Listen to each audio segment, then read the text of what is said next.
Aga lähme siis nüüd järgmise teema juurde ja see on seotud ühel või teisel moel e-valimistega. Ja siis räägimegi kõigepealt e-valimiste vastase võitluse küsimusest. Nimelt see on käinud erinevate inimeste poolt aasta jooksul läbi. Kui Varro Vooglaid ja Märt Põder on teinud vaid parandusettepanekuid ja sellist väiksemat suunamist, siis Maik Kalamus omakorda on konkreetselt suunanud tähelepanu puudustele, miks e-valimised jätkuda ei saa. Kuna kohalikud valimised aga nüüd me nägime polnud läbipaistvad, siis vastuseks koostas rühm aktiviste e-valimiste raporti osasid oma vabast ajast ja Maik Kalamus pani need siis kokku. Samuti sellele järgnevalt tuli siis Budapesti konverents, mis toimus novembri lõpus ja seal jagati ka e-valimiste raportit külalistele. Eksemplarid läksid nagu soojad saiad.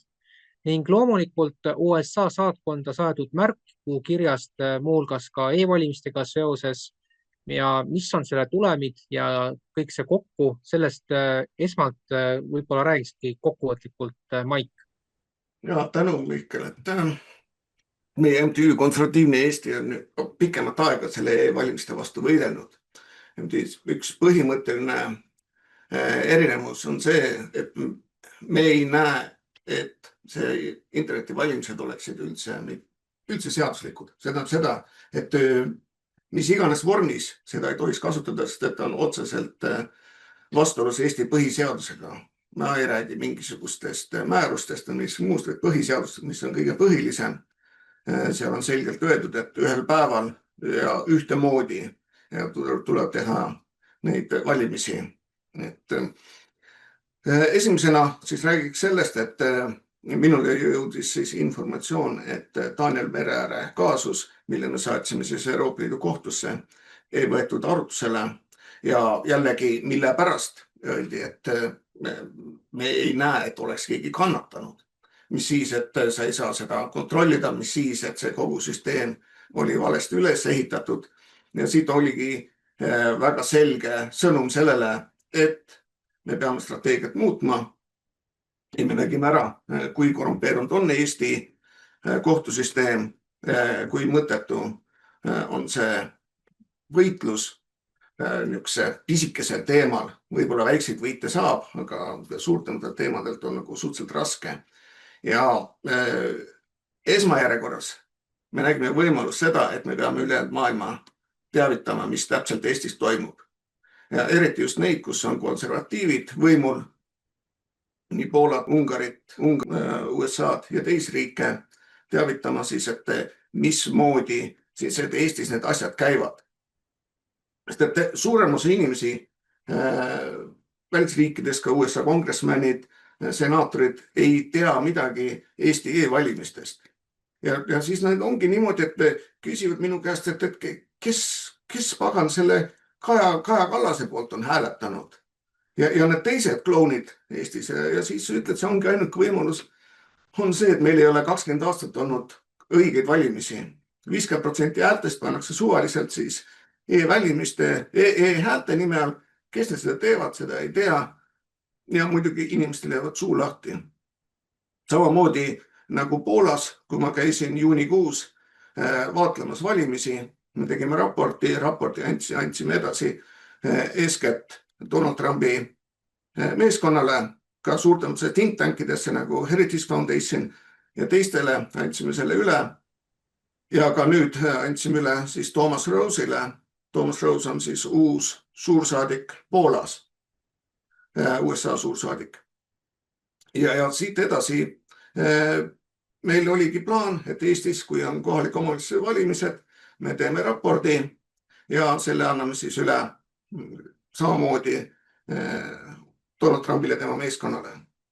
Nüüd selles mõttes on huvitav ere näide, miks Eestis midagi paremaks ei lähe. On see, et konservatiivid, niinimetatud konservatiivid ei suuda omavahel kõige elementaarsemat koostöödki teha. Kui peale valimisi ma palusin Andres Aulelt, et palun tule punti, aita ära teha meie siis raport. Andres Aule on siis Erkis, tõsine konservatiiv, vähemalt oma arust. Ma tegin isegi sellest kuvatõmmise, kus ta ütleb seda, et ta ei näe mingit põhjust, miks peaks Eestist väljaspoole mingisugust raporti panema ja veel vähem ta näeb mingit mõtet Donald Trumpis. No see selleks. Aga kui sa oled konservatiiv ja minuga otse suhelda ei suuda, vaid postitad mingisuguseid absurdseid asju, näiteks viimane postitus oli tal selline, et tema ei näinud NATO siis lepingutes seda punkti, kus oleks öelnud, et need NATO liikmesriigid peavad olema demokraatlikud riigid. Ja info tema oli saanud siis ChatGPT-st. Ma tean omadest kogemustest, et ChatGPT ei ole koht, kus saada täpselt seda infot. Oleks ta saatnud sõnumi mulle, küsinud, oleks andnud talle vastavad juhised, kus need asjad kätte saab, aga lihtsalt niimoodi plärtsuda, see ei ole nagu normaalne. Teine on Märt Põder, teda palusin ka oma arvamust. Ta õnneks saatis mul natuke materjale, mida ma sain kasutada, aga ütles, et tal on kiire. Nii et Eesti poole peal tegelikkuses niinimetatud konservatiivid ei tahtnud keegi koostööd teha. Mitte üks erakond ei tahtnud koostööd teha. Kas te kujutate ette seda? Ja nemad on siis need, kes võitlevad. Ja lõpuks on siis nii, et me leidsime vastavad inimesed, kes olid nõus oma nime all kirjutama oma arvamusi, oma nägemusi, mis siin toimunud on. Ja sellest me saime panna siis vastava raporti kokku. Loomulikult küsitakse minu käest, et andsid Donald Trumpile üle, andsid ka USA saatkonnale Tallinnas need paberid üle Roman Pivkole, isegi kinnitus on, et nad on selle kätte saanud, et nad tegelevad selle asjaga. Öeldakse mulle, et kuule mees, et see ei ole üldse nende asigi, et see on Eesti siseasi. Kas tõesti on see nii? Kui Eestis on Venezuela tarkvaraga valimised, millest 50% ei ole võimalik, valimiste häältest ei ole võimalik kontrollida, kas see on tõesti Eesti siseasi? Eriti, kus Mart Mätik on praegu kriminaaluurimise all USA-s ja tema vastu igapäevaselt aina rohkem kaasusi tehakse. Kas on siseasi? Võtame George Soros, kes üle maailma üritab asju tuksi keerata, on avatud Eesti fondis tegelane ja igal pool mujal tegelane, kes nende rahadega manipuleerib, kes maksab kinni vastavalt siis liberaalide arveid ja homopropagandat. Kas see on Eesti siseasi? Ma ei leia, et see siseasi on. See on globaalne jama. Me võime siit edasi võtta USAID. Nüüd ma tegin ka siis järelpäringu, millele peaks varsti vastused tulema, kuidas USAID on siis Eesti valimisi mõjutanud. Nii et see ei ole Eesti siseasi. See on ikkagi välismõjutused, mis on siiamaani 20 aastat toiminud. Nii et see on ülimalt tähtis asi ja ma näen seda, et ainuke variant on see e-valimiste ära lõpetada.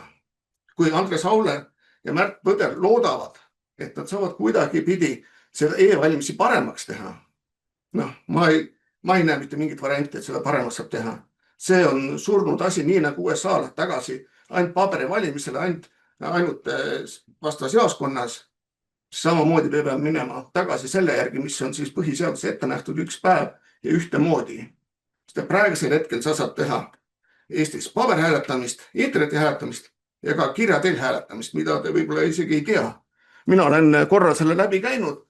Väga lihtne, kirjutad saatkonda tavalise e-kirja. Tahan siis hääletada, saadetakse sulle paber koju, paned kirja, keda tahad hääletada. Isiklikku tuvastust mitte mingisugust ei ole.